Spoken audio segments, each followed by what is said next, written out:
Franyes és Pablo Pérez vele szemben. Neymar ügyesen forgolódik, jól tartja meg a labdát.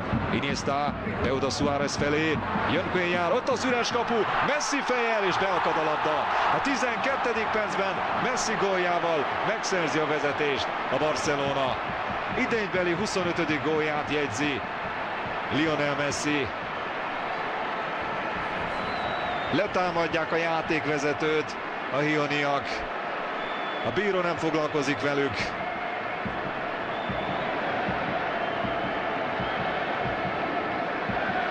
Érdekes kifutás volt ez, nézzük.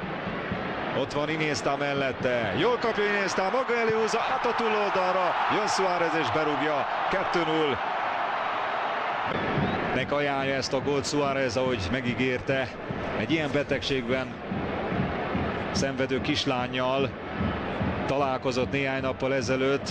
Candelának hívják a kis hölgyet, és Suárez elsírta magát, amikor megtudta, hogy ezek a gyerekek milyen szenvedéseken mennek keresztül, és megígérte, a gólt szerez akkor. A spanyol góllövőlistán Cristiano Ronaldótól, aki ma nem játszott a Rayo ellen, 31 gólos. És Suárez 32. 3-0-ra vezet a Barcelona. Ő szerezte a másodikat is, és mondom, azon is fognak vitatkozni. Az első kettőt szóvá fogják tenni az asztúriaiak, de itt a harmadikán nem lehet vitatkozni, nem érdemes. Ami kezezés, az kezezés. Oda be, varázsolja a léc mellé. 3-mal megy a Barcelona. Vagy sem. Suárez rúghat még egyet büntetőből.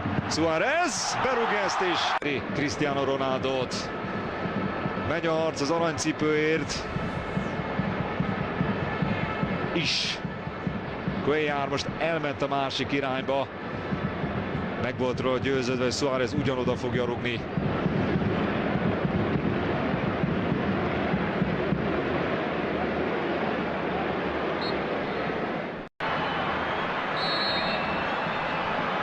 Biztos, hogy ez is megfordul most a fejében.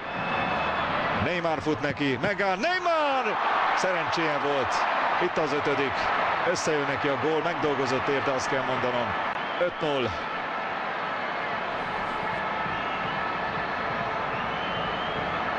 Jól döntöttek.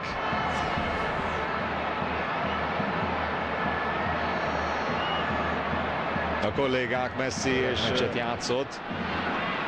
Messi, Suárez, és a kapufa bejebb segíti a labdát. Itt a 6.